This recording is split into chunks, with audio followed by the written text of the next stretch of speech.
Bom, mas a ECA que eu encontrei era essa ECA despojada, do ponto de vista das relações e tal, uma escola que ainda não sabia direito para onde ia, a primeira turma sequer tinha se formado, havia então um esforço aqui de definir como é que essa escola deveria ser, não tínhamos uma referência para recriar a partir dela, a única escola que tínhamos era de jornalismo, e era da Casper Libero, da década de 40. E essa coisa das comunicações e das artes, quer dizer, embora isso estivesse misturado já no básico, no primeiro e segundo ano, mas em seguida o pessoal das artes plásticas ou da música, do teatro, ia para o seu canto, pouca relação com o pessoal de jornalismo, o pessoal de publicidade, propaganda, editoração. Então, uma escola que ainda não conseguiu, sei lá, se vai conseguir um dia, ter uma visão, uma concepção holística, articulada. Há uma tendência muito grande de formar blocos, guetos, panelas, grupos, subsistemas, igrejinhas, vaidades, puxação de saco. Depois, como nós não tínhamos ainda professores,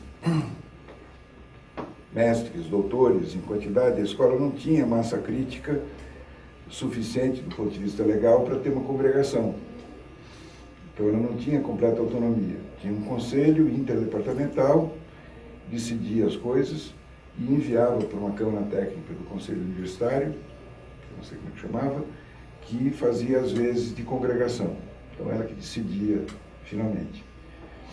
Então até que se formaram os mestres e doutores aqui para que a escola pudesse ter completamente autonomia. E eu participei, fui o primeiro aluno, quando se constituiu esse conselho interdepartamental, teve eleição, os alunos tinham direito a uma cadeira, cada departamento tinha um representante, e eu fui eleito representante dos alunos, eu não me lembro exatamente a época, a data. Eu sei que um dos trabalhos importantes foram 40 reuniões que aconteceram nas férias, eu não sei se foi de 71 para 72, ou se foi de 72 para 73, eu teria que ver isso. Acho que foi de 71 para 72. Em que foram 40 reuniões em que se definiram as diretrizes de como é que a escola deveria se estruturar, o seu programa mínimo, sua metodologia, etc. O professor Zé Marcos de Mello era chefe do departamento. Antônio Guimarães Ferri era o diretor da escola nessa época. Bom, então aquela ideia do Fórum de Avaliação e Planejamento, de alguma maneira, dava subsídios para o representante não falar apenas em nome pessoal, mas falar em nome da turma.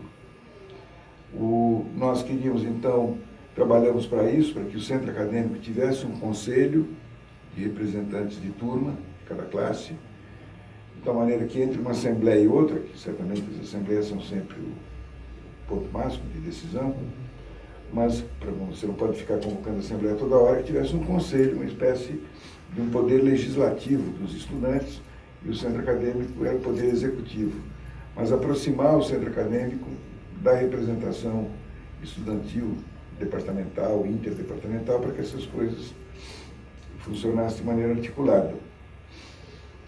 Por exemplo, foi aí, isso é uma coisa que seria interessante retomar isso, colher depoimentos dos outros, porque, deixa eu explicar. Era uma coisa esquisita, porque você tinha, na grade, você tinha 4 aulas na segunda-feira, 4 na terça, 2 na quarta, 4 na quinta, 4 na sexta e 2 no sábado. Então, tinha que vir aqui sábado. Então, a proposta, por que essas 2 aulas de sábado não vêm aqui e ocupam a quarta-feira? Não pode, porque havia uma lei, uma regra, que exigia, para que o curso fosse reconhecido, um número mínimo de dias letivos. Então, o que obrigava a ter aula sábado. Tá, então, por que não pode botar mais 2 aulas aqui na quarta-feira e mais 2 no sábado? Então, realmente, que esses 2 dentes quebrados? Ah, não, porque Há uma lei que diz que o curso não, existe um limite chamado carga horária máxima. Então, combinando as duas coisas, você tinha que ter 6 dias, mas você não podia ter aula das 8 ao meio-dia, você tinha que ter esses 2 dentes quebrados. Bom, como eu estava dizendo lá no começo, grande parte dos professores, muitas vezes de forma sincera, etc., de democratizar a participação, então era o tal dos seminários, né? E os alunos se constituíam em grupos, estudavam, havia uma bibliografia básica, preparavam, etc., e vinham fazer esses seminários, davam seminários em classe, com os seus colegas. Isso existe até hoje. Às vezes é um desencargo de consciência da parte do professor. Às vezes não. Ali no começo dessa escola tinha muito isso, que era os próprios alunos produzirem, de certa maneira, uma parte do conhecimento do que devia ser ministrado na escola. Bom, mas o que acontece? Se você olhar o tal do semestre, não é um semestre, é um quadrimestre. Março, abril, maio e junho. Se você considerar que em março, chegada, recepção aos calouros, você perde aí 1 ou 2 semanas, que é essa coisa chegada, depois os professores, 2 ou 3 aulas de exposição, acreditação, etc. De fato, esse quadrimestre, considerando que cada mês tem 4,2 semanas, você teria no máximo, se a aula é uma aula por semana, no máximo 17 encontros, tá certo? Mas aí tem os feriados, umas pontes e tal. O fato é que 17 vira rapidamente 15, 14, menos essas aulas de início, 3 ou 4 de exposição inicial, você tem de fato 9 aulas onde seminários seriam dados. Ora, a turma era uma turma de 100, uma sala de 100, divididas em grupos, quer dizer, isso poderia resultar em 10, 15, 20 seminários. Então, quando chegava no final do semestre, a professora ou o professor dizia que não ia ter seminário em classe, porque não ia ser possível. Tá? Que entregasse por escrito, que ela não, por escrito não, nós vamos nos dar esse seminário. Então, queremos propor ao professor, venha sábado, nós temos aula das 8 às 10, mas das 10 ao meio-dia não. Então, das 10 ao meio-dia, nós ficaremos na sala para seminários e debates. É o lugar em que onde apresentaremos o nosso trabalho. E muitos professores tinham que vir. Então, foi a primeira vez em que havia um movimento em que os alunos queriam mais aula, queriam mais trabalho, queriam mais pesquisa. Era o contrário do que muitas vezes tinha se identificado antes, que era o aluno em oposição ao estabelecido, ao establishment, ele era um vagal, tá certo? Um vagabundo, tá certo? Ficava aí se drogando, bebendo, etc., jogando pebolim. Então, essa ideia de que o desqualificado é que era oposição, isso meio que foi se transformando, porque quem passou a ser oposição, a reivindicar e a propor, era exatamente uma turma que procurava se qualificar. Eu estou dando exemplos, um deles é esse.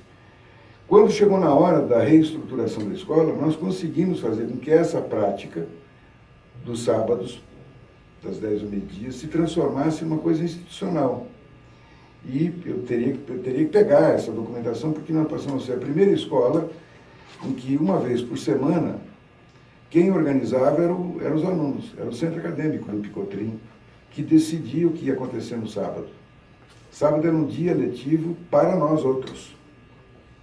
Então vamos assistir um filme, ou chamamos uma pessoa para... Eu me lembro que o Eduardo Matarazzo Suplicy, o economista, hoje senador, todo mundo conhece, ele recém chegava dos Estados Unidos, onde ele tinha feito pós-graduação, era professor da Getúlio Vargas. Ele tinha publicado um texto sobre uma visão diferente sobre a crise econômica brasileira. Nós chamamos, ele veio aqui sábado, fez a exposição dele, as pessoas perguntavam. Hermeto Pascoal, ele e a sua banda vieram aqui, Plínio Marcos, Rodolfo Konder. Então, tinha um sábado que coincide agora, em que os americanos jogaram 2 bombas atômicas no Japão, Hiroshima e Nagasaki, essa barbaridade. Então, nós passamos a conceber o sábado. Se nós tivéssemos uma revista semanal, qual seria a matéria de capa? Então, trabalhar o tema do sábado que tivesse atualidade. Por exemplo, essa semana certamente seria chamar o Ninja, o pessoal do Fora do Eixo, o pessoal do Passe Livre, etc., para vir conversar aqui na ECA sobre o que foram as jornadas de junho, tem que ser compreendidas. Então, esse sábado, se isso não encaixava nas aulas dos professores, porque ele tinha lá a sua programação, era pouco tempo, etc., mas isso era perfeitamente natural no sábado. Tem que ser feito contato, por exemplo, o Rodolfo Konder ele era jornalista da revista Visão, jornalista altamente qualificado, que nós convidamos para que ele viesse fazer uma exposição sobre o significado da bomba de Hiroshima e Nagasaki. A casa estava cheia, esse auditório. Onde ele disse uma coisa da maior importância: até Hiroshima e Nagasaki, o mundo podia acabar fruto de um acaso inevitável, choque de planetas, meteoritos, enfim. Não dependia absolutamente da ação humana. Você está aqui, de repente pode vir uma catástrofe absolutamente incontrolável e o mundo acaba. Mas a partir da bomba de Hiroshima e Nagasaki, não. Sobreviver ou não, a humanidade, o planeta, etc., depende da ação consciente, portanto política, articulada dos humanos. A luta pela paz, impedir que uma guerra atômica aconteça, isso aí não é mais uma questão do acaso, é uma questão de uma obra humana e pode acontecer ou não acontecer a depender da ação das pessoas, da sociedade, dos movimentos, das organizações.